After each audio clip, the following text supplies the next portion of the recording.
Buenas tardes a todos. Antes de seguir adelante con la predicación, antes de que se me olvide, ¿verdad? Los hermanos de Flower Mound, donde mi esposa y yo y nuestra familia, incluso Jimena también se congrega, nos congregamos allá, envían saludos a esta congregación y cualquier otros hermanos que estuvieran aquí, que no son de esa congregación, por favor reciban esos saludos también. Como habíamos mirado anoche, estamos enfocados en el futuro. Comenzamos en Hechos capítulo 14 y el verso 21 al 23, el cual llegamos a mirar que cada iglesia local llega a tener ciertas etapas en su existencia. La etapa de inicio, la etapa de maduración, la etapa de producción de fruto cuando se llegan a establecer ancianos, diáconos, y luego la etapa, la cuarta, de adaptación. Tenemos que aprender cómo trabajar juntos en esa nueva manera de obrar, aunque es algo ya establecido mucho tiempo atrás, es algo nuevo para nosotros, ¿verdad? Y nuestro tema en esta serie, el enfoque es asegurando el futuro. La quinta etapa que cada iglesia llega a enfrentarse, el reto de mantener la iglesia organizada. Y eso es donde nosotros nos hacemos la pregunta, ¿cómo mantenemos esto? ¿Queremos glorificar a Dios de esta manera, según su imagen? Tenemos que contestar la pregunta, ¿cómo vamos a lograr esto? ¿Cómo lo vamos a mantener? De sostener la iglesia organizada de generación tras generación y glorificando a Dios según el patrón bíblico. Eso es nuestro deseo. Y cuando nosotros continuamos adelante en esta serie, en este tema, esto no se va a lograr sin que nosotros estemos unidos. No se va a lograr sin que nosotros estemos luchando por la unidad dentro de la iglesia local. La unidad no es importante, sino que es necesaria para que nosotros logremos esta meta. Y cuando nosotros llegamos a mirar a Jesús, Él llega a tomar tiempo para hacer una gran oración. Ahí en Juan capítulo 17, si van conmigo en Juan 17 y el verso 20 al 21. Dice, pero no ruego solamente por estos, sino también, o es decir, por los apóstoles, sino también por los que han de creer en mí por medio de la palabra de ellos, para que todos sean uno, así como tú, oh Padre, en mí y yo en ti, que también ellos lo sean en nosotros, para que el mundo crea que tú me enviaste. ¿Saben que esta misma oración que dio Jesús llegó a hacer muchos años atrás? Nos alcanza a nosotros hoy en día también, en este tiempo presente. Si saben que nosotros somos producto de esta oración, el fruto de esta oración. Y cuando llegamos a mirar a Jesús en esos últimos momentos, antes de llegar a ser crucificado, y Él está enfocado en orar por nuestra unidad, eso nos está diciendo algo bien importante. Y nuestro foco se debe de prender qué es lo que Jesús nos está tratando de decir aquí. Dios quiere la unidad entre sus hijos. Dios quiere la unidad entre la iglesia local. La meta que está por delante de nosotros se hace imposible sin que exista la unidad. No se va a lograr. Para mantenernos unidos se requiere que miremos hacia la misma meta. Nuestro enfoque tiene que estar dirigido hacia la misma meta. Cuando nosotros llegamos a mirar ¿qué estamos intentando lograr aquí en esta iglesia local? Creo que lo llegamos a mirar claramente ayer. Nuestro enfoque, nuestra meta, lo que estamos tratando de intentar lograr es asegurar la organización de la iglesia por generaciones que vienen en el futuro. Queremos que eso continúe. Ese es nuestro deseo. Ese es el deseo de Fabián y del hermano Chalo, aquí como los que están gobernando sobre este rebaño. Y cuando vamos a Flowerman, ese es el deseo de nuestros pastores allá. Queremos que esto continúe adelante. Pero es importante entender que todos tenemos que estar mirando hacia la misma dirección. No solamente nuestros pastores, nuestro evangelista o nuestros diáconos, todos tienen que estar mirando hacia la misma dirección. Nosotros deseamos esto. Todos tenemos que estar unidos en donde vamos a unir nuestras fuerzas, nuestros esfuerzos y nuestra dedicación.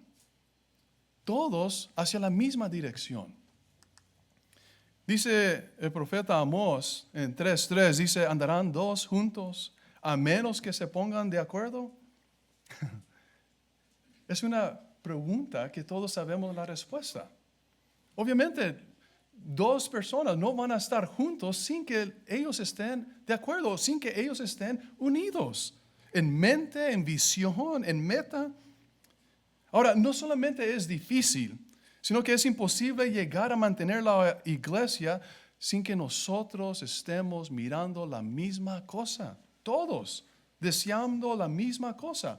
Cuando nosotros miramos la historia de Nehemías, miramos la historia de Nehemías, en realidad lo que estamos mirando es esa verdad. Lo que se llega a lograr cuando todos estamos unidos, cuando todos estamos trabajando hacia la misma meta. Y cuando leemos ahí en Nehemías capítulo 1 y el verso 1 al 3, antes de entrar lo que se llegó a lograr, en Nehemías 1 y el verso 1 al 3 dice, las palabras de Nehemías, hijo de Acalías, sucedió en el mes de Kislev del año 20, estando yo en Susa, la capital, que Ananí, uno de mis hermanos, llegó a Judá con algunos hombres.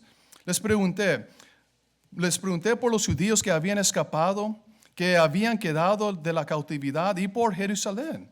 Ellos me dijeron, el remanente, los que han quedado de la cautividad allí en la provincia, están en gran dificultad y afrenta. La muralla de Jerusalén está derribada y sus puertas quemadas a fuego. No eran las noticias que Nehemías quería escuchar. Y en realidad eran noticias muy tristes para él. Pero antes de mirar qué es lo que se llegó a lograr aquí en esta gran historia, debemos de hacernos la pregunta, ¿por qué duró tanto tiempo? ¿Por qué había pasado tanto tiempo Jerusalén así de esta manera? ¿Por qué? Más de 100 años así. ¿Y por qué dejaron pasar tanto tiempo, siendo que ya habían judíos que habían regresado de la cautividad y estaban mirando la santa ciudad de esta manera? ¿Por qué?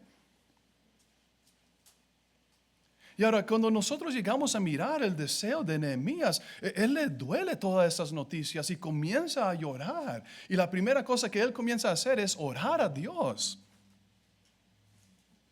Y aunque Nehemías tenía este gran deseo, un gran fervor de querer reconstruir la santa ciudad, de establecerlo de nuevo, él se dio cuenta de algo, que él no lo iba a poder hacer solo. Noten lo que dice en capítulo 2.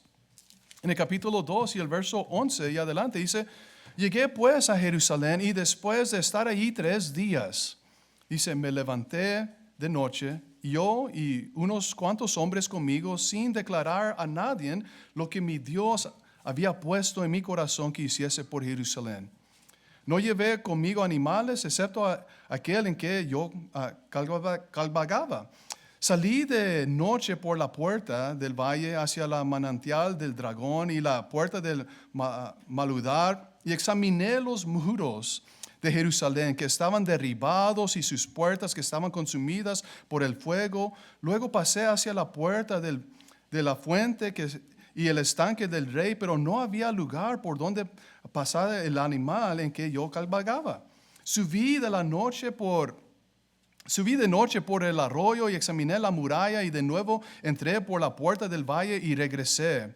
Y los oficiales no sabían a dónde me había ido ni qué había hecho, pues hasta entonces yo no le había declarado a los judíos, ni a los sacerdotes, ni a los nobles, ni a los oficiales, ni a los demás que habían de hacer la obra.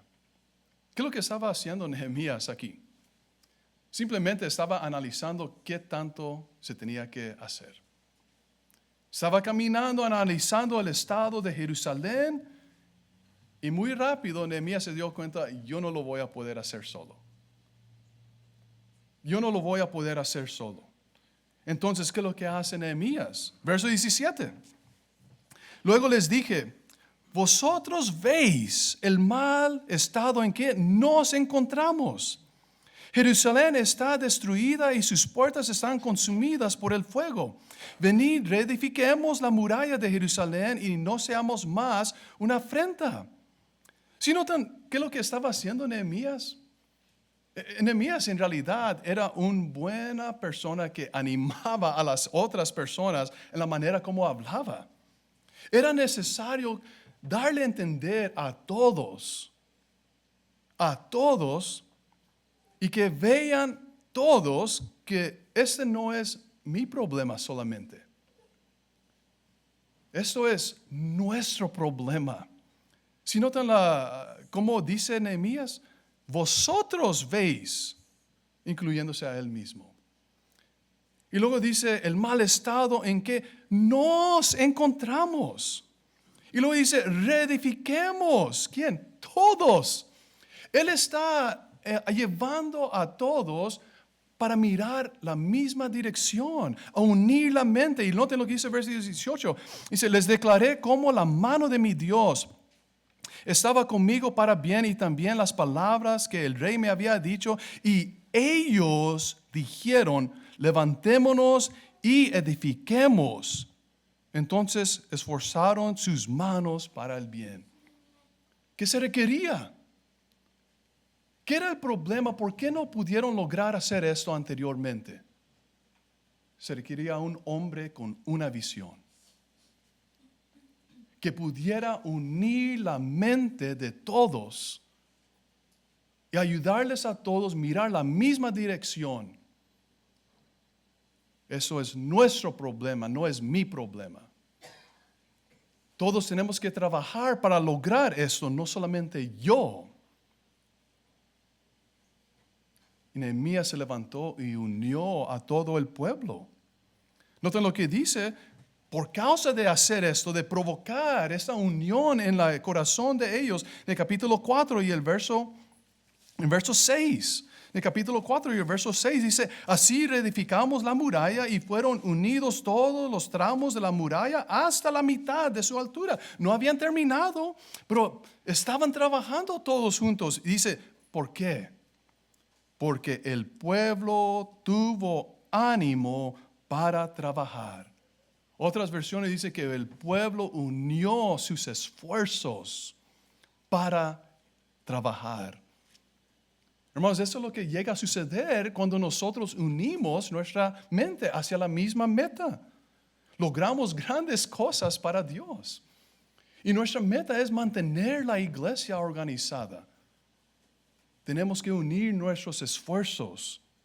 Noten lo que dice el capítulo 6 y el verso 15. En el capítulo 6 y el verso 15 dice, la muralla fue terminada en el 25 del mes de Elul, en 52 días. Eso es lo que hace la unidad. 52 días. Porque estaban unidos. ¿Nehemías iba a poder lograr hacer esto solo? En ninguna manera. En ninguna manera. Cuando llegamos a mirar, les dije que vamos a estar mirando esto muchas veces, el patrón bíblico de Dios. ¿Qué es lo que estamos mirando? Ancianos, diáconos, evangelistas y la membresía, todos trabajando en unidad. Ahora, si eso es nuestra meta, si unimos nuestra visión, no va a haber nada que va a impedir lograr esto. Generación tras generación tras generación. ¿Saben por qué? ¿Saben por qué? Nehemías capítulo 6 y el verso 16 lo dice por qué. Noten lo que dice el verso 16. Y sucedió que cuando nuestros enemigos oyeron esto y lo vieron todos los pueblos de nuestros alrededores, se sintieron muy humillados ante sus propios ojos y se dieron cuenta de esta obra y se dieron cuenta de que esta obra había sido llevada a cabo ¿por quién? ¿Por los judíos? ¿Quién estaba atrás de todo esto? Era Dios. Era Dios. Dios estaba con ellos, sabiendo que si eso es lo que nosotros queremos lograr, y si nos estamos esforzando, y si nuestra mente está unida, nuestra visión está dirigida hacia la misma dirección, ¿quién va a permitir que logremos esto generación tras generación tras generación? Dios. Dios. Dios quiere eso para nosotros, para su iglesia. Y esto nos anima en gran manera. Pero es necesario saber que todos tenemos que desear esto para el futuro de nuestros hijos, para el futuro de nuestros nietos y bisnietos, y así continúa la cosa. Pero no se va a lograr sin que estemos unidos, sin que estemos mirando hacia la misma meta. Para mantenernos unidos, es importante entender que se requiere gran esfuerzo y dedicación. Se requiere gran esfuerzo y dedicación. La unidad no es fácil. Y entiendo eso, miramos eso ayer, ¿verdad? Venimos de diferentes culturas, con diferentes costumbres, ¿verdad? No es fácil, pero no es imposible. Dios no nos pide algo que sea imposible. Se puede lograr. Es algo que aprendemos y por lo cual llegamos nosotros a trabajar día tras día tras día. Es un esfuerzo para mantenernos unidos. Regresando a Nehemías, en el capítulo 4. En el capítulo 4 de Nehemías. Uniendo la mente lleva a uno a esforzarse y dedicarse a lo que está por delante. Notemos lo que tuvieron que hacer los judíos en los tiempos de Nehemías en el capítulo 4 y el verso 16 y adelante. Dice: pero desde aquel día la mitad de mis hombres trabajaban en la obra y la otra mitad empuñaba las lanzas, los escudos, los arcos y las corazas. Y los oficiales estaban detrás de toda la casa de Judá. Tanto los que reedificaban en el muro como los que llevaban cargas estaban armados. Con una mano trabajaban en la obra y con la otra empuñaban la jabalina. Eso es dedicación. Sabían qué tenían que hacer, pero a la misma vez estaban dedicados a la obra, esforzándose en gran manera. Una mano con una arma y la otra mano están poniendo los ladrillos. ¿Quién va a hacer eso? Personas que están dedicados a la obra. Los que edificaban llevaban cada uno su espada encinida en su cinto, así edificaban. Y el que tocaba la trompeta estaba junto a mí. Entonces dije a los principales, a los oficiales y al resto del pueblo: la obra es grande y amplia y nosotros estamos distanciados en la muralla, lejos los unos de los otros. En lugar donde oigase sonido de la corneta, allí reunidos con nosotros, y nuestro Dios combatirá por nosotros. Así trabajamos nosotros en la obra, y la mitad de ellos empuñaban las lanzas desde la aurora hasta la aparición de las estrellas.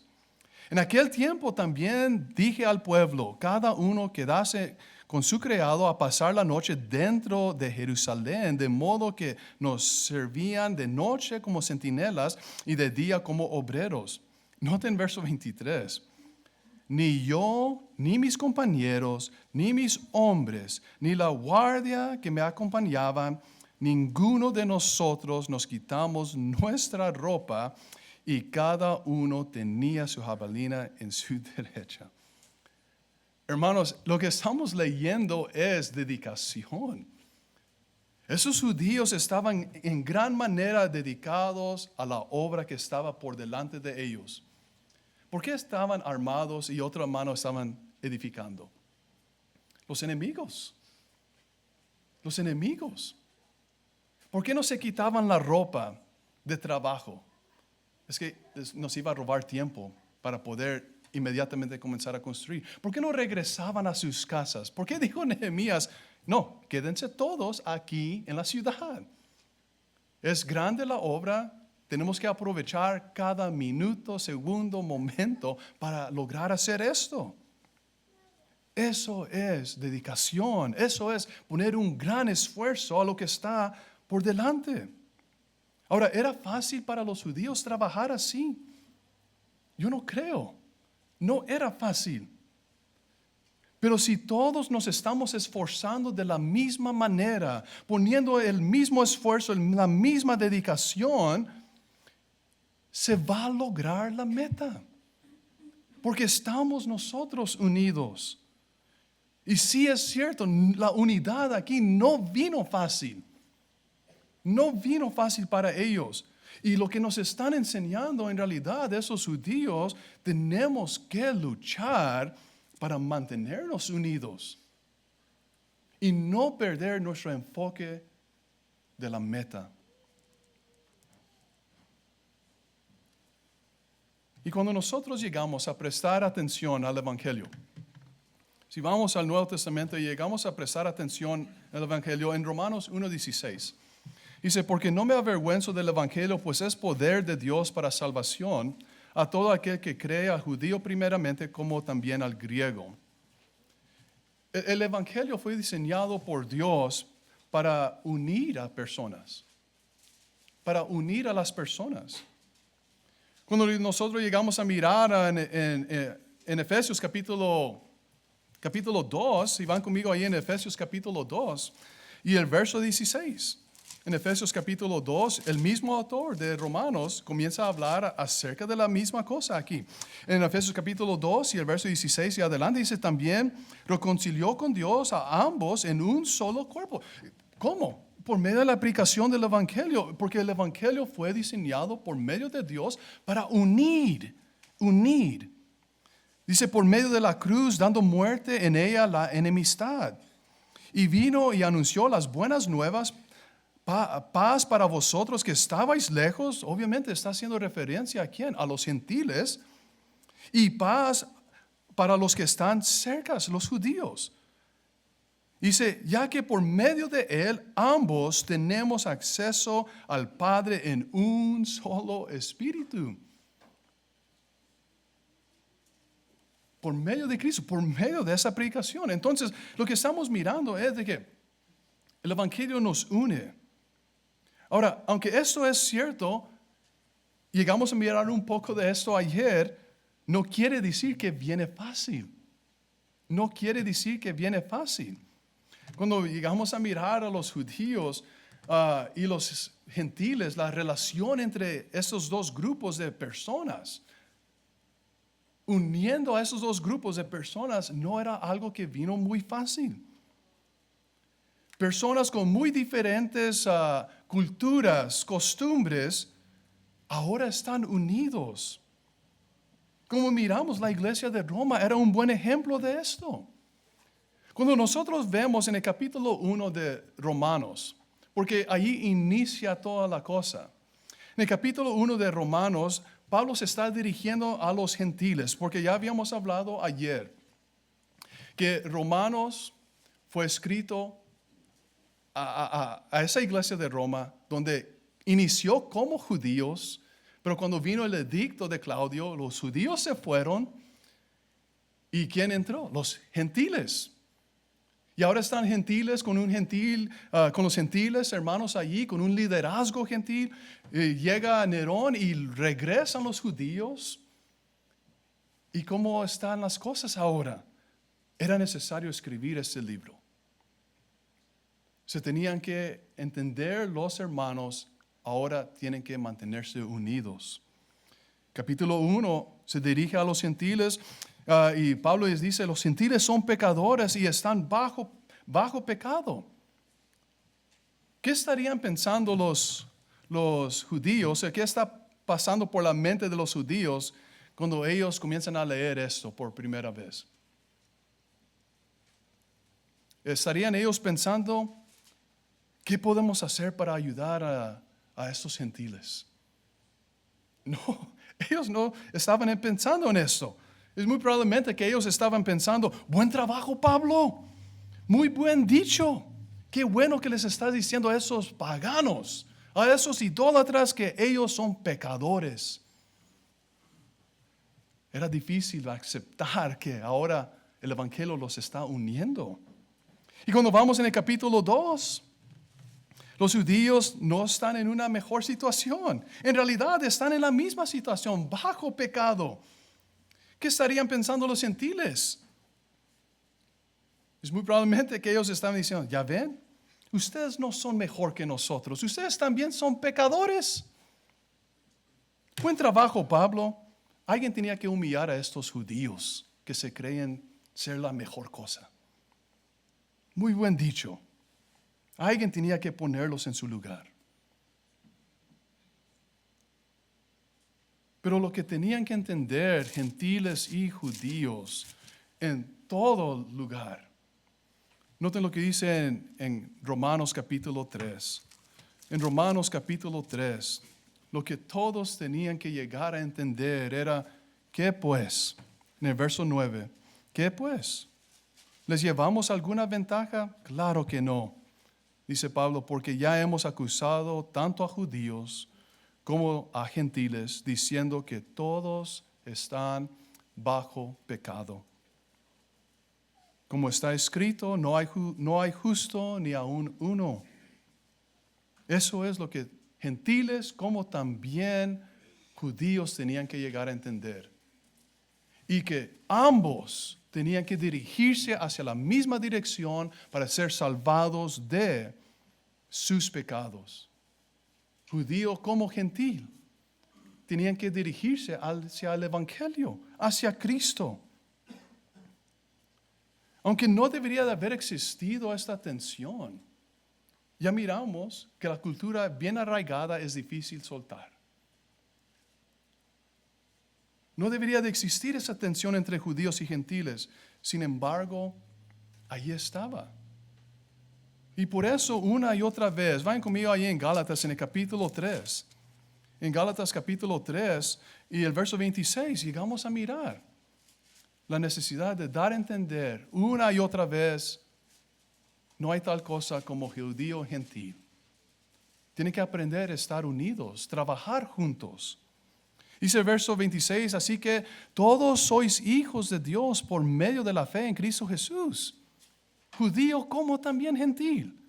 Dice, porque todos los que fuisteis bautizados en Cristo os habéis revestido de Cristo. Dice el verso 28, ya no hay judío. Paren de hacer esa distinción entre judío y gentil. Ya no hay judío ni griego. No hay esclavo ni libre, no hay varón ni mujer, porque lo que importa ahora es que todos vosotros sois uno en Cristo Jesús. La unidad, eso es lo que importa. Sea judío, sea gentil, todos eran hijos de Dios por medio de la fe en Cristo. Por haberse bautizado en Cristo. No hay necesidad de hacer una distinción entre judío, entre gentil. No hay necesidad de que hubiera tensión entre ellos. Porque en realidad lo que son solamente son unos en Cristo. Era necesario que se llegaran a llenar ellos con el amor de Dios y el amor de Cristo para mantenerse unidos y trabajar juntos. ¿Vino fácil? No, se requiere gran esfuerzo y dedicación. esta meta que está por delante de nosotros, ¿va a venir fácil para nosotros? No, no. Pero si nos esforzamos, cada uno de nosotros, si estamos dedicados, cada uno de nosotros, téngalo por seguro que lo vamos a lograr. Y ahora, si Dios espera que esos judíos y los gentiles en ese tiempo buscaran la unidad y que estuvieran ellos unidos, aunque no vino fácil, Dios esperaba unidad. ¿Qué va a esperar de nosotros aquí, donde no tenemos esa clase de tensión? Dios va a esperar que también mantengamos la unidad, luchando para la misma cosa. Aunque puede ser difícil en ocasiones, debemos esforzarnos y dedicarnos a estar unidos para asegurar el futuro de la iglesia. No se trata de mí, no se trata de ustedes. Se trata de qué es lo que Dios quiere y desea para su iglesia. Y estar unidos en eso. Todas las cosas que nosotros hacemos no son de nosotros. Gira alrededor de Dios. Miramos eso ayer. Pasamos por alto que Dios en realidad es nuestro enfoque en todo lo que hacemos. No cambia la cosa aquí con nuestra meta.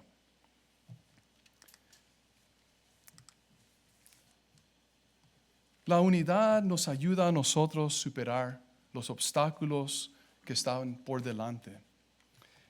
Creo que todos nosotros sabemos algo acerca de obstáculos, porque creo que cada uno de nosotros en la vida nos hemos enfrentado con muchos obstáculos. Algunos de ellos llegan a ser más difíciles que otros. En ocasiones tenemos que hacerlo solos, superar esos obstáculos solos. En la iglesia, de igual manera, nos enfrentamos también con obstáculos. Pero saben que la diferencia cuando se trata de la iglesia, los obstáculos no se pueden vencer solos. Los obstáculos se vencen todos juntos.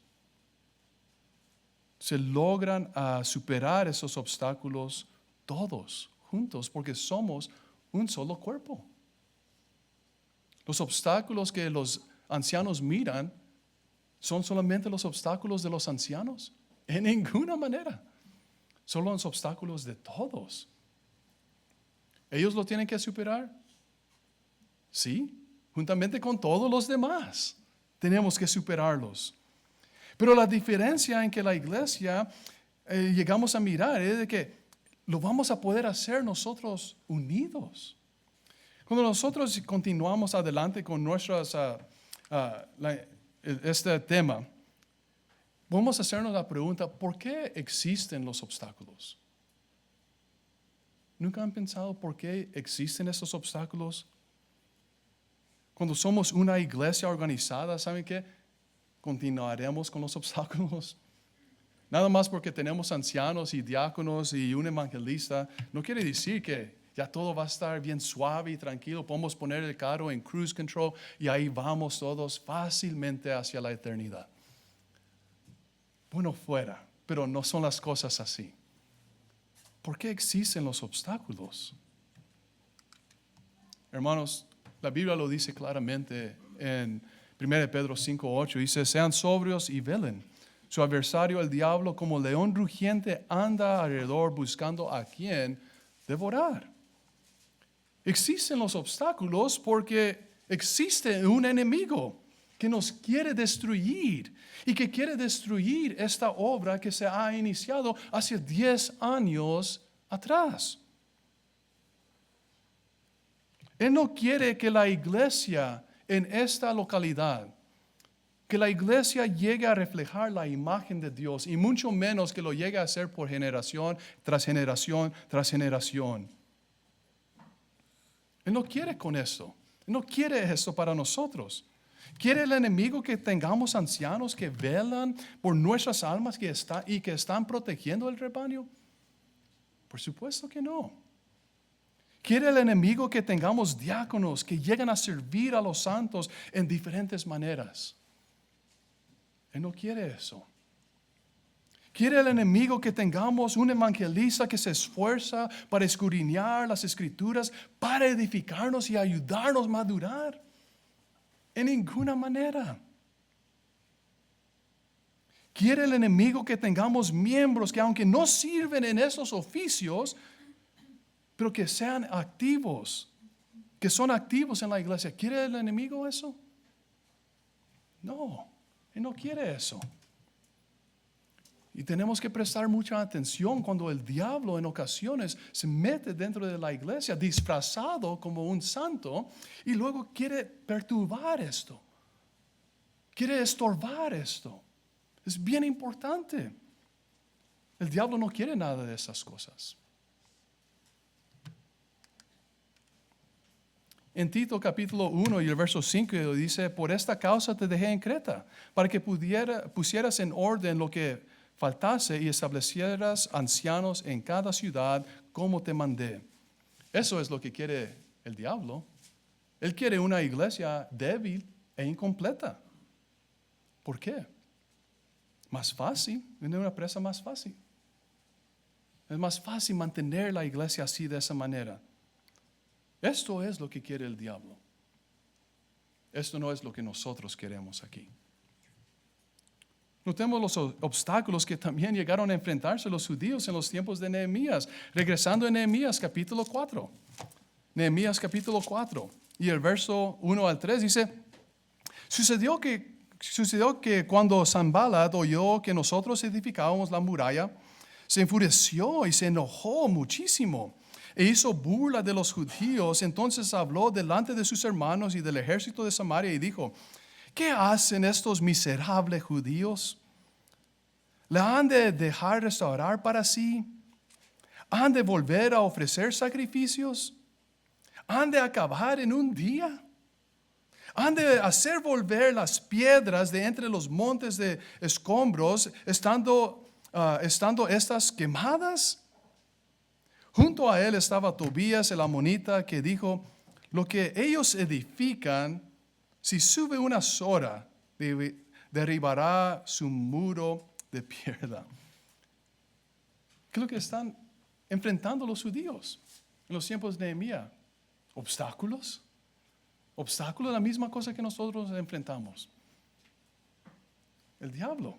Él no quiere la santa ciudad que se reedifique. Él no quiere que los judíos ofrecieran sacrificios a Dios, así como no quiere que nosotros nos mantengamos organizados. Cuando alguien está luchando para hacer la obra de Dios, ténganlo por seguro que allí va a estar el diablo estorbando. Allí va a estar. Noten lo que dice el verso 7 y el 8. Dice, pero sucedió cuando Sanballat, Tobías, los árabes, los amonitas y los de Asdod oyeron que proseguía la reconstrucción de los muros de Jerusalén y que las brechas habían comenzado a ser cerradas, se enfurecieron, se enojaron mucho. Conspiraron todos juntos para venir a combatir contra Jerusalén y causarles daño. Eso es lo que quiere hacer el enemigo. Quiere causarnos daño porque estamos logrando grandes cosas para Dios. Lo que esa iglesia llegó a hacer 10 años atrás y continúa a hacer aquí, 10 años después, ha llegado a ser un gran ejemplo para muchos. Y es importante que esto continúe. Y otra vez más, no se va a lograr sin que nosotros estemos unidos. Los obstáculos llegan, pero los obstáculos se pueden superar cuando nosotros estamos unidos. El diablo quiere debilitar la iglesia, pero nosotros, si estamos unidos, no lo vamos a permitir.